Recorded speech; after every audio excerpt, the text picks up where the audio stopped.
Have you noticed how Alexandria Ocasio-Cortez and Bernie Sanders are suddenly way more prominent? It's a trap! It's a trap! This is the good cop, bad cop dynamic on full display. The Democratic Party is almost always the good cop. The Republican Party is almost always the bad cop. But the thing about the good cop, bad cop dynamic is they're both cops. Let's take a moment to reflect on the good cop, bad cop dynamic that we've all seen a million times in our lives on every police and legal show that's ever been on TV. You know how it works. The bad cop comes in, and he's mean and threatening. If this interview wasn't on camera, the bad cop wants to kick the shit out of the suspect, threatening violence, using intimidation. Then the good cop comes in. She wants the exact same thing as the bad cop, right? The good cop wants this suspect to confess to a crime, but she's willing to use a little sweetness to get there. You get more flies with honey than vinegar. Mariska Hargitay on Law & Order SVU is one of my favorite good cops. She'll come in and bring a cup of coffee, act real concerned about the suspect. But she's still looking to bust that suspect's ass, right? Just because she's the good cop doesn't mean she has the best interest of the suspect at heart. Both good cops and bad cops get pissed off when a suspect says they won't say anything else without an attorney present. There's a big clue and a reminder to never talk to police without a lawyer. The GOP is the bad cop. They represent the id of the business class. They hate doing things by the book. They would much rather just come in all aggressive and give business everything they want. The Democrats are the good cop.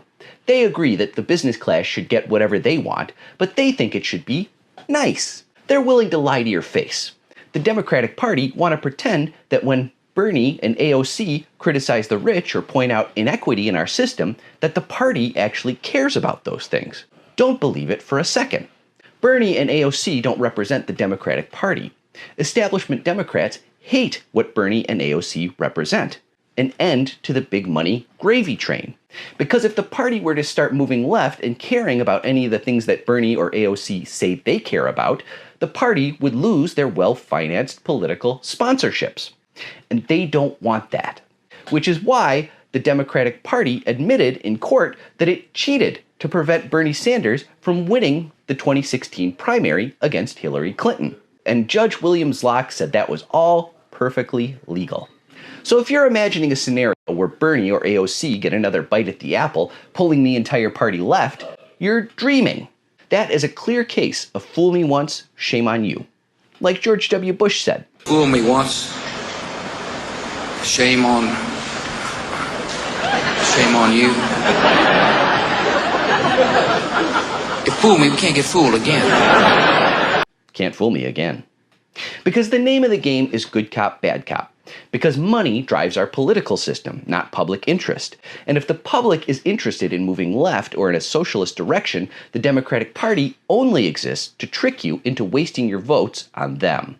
Because the good cop and bad cop both depend on preserving this system, not changing it.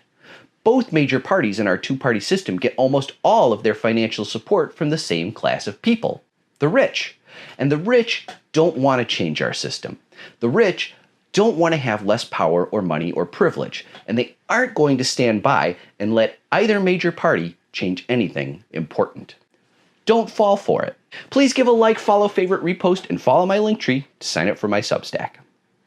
Let's make them pay.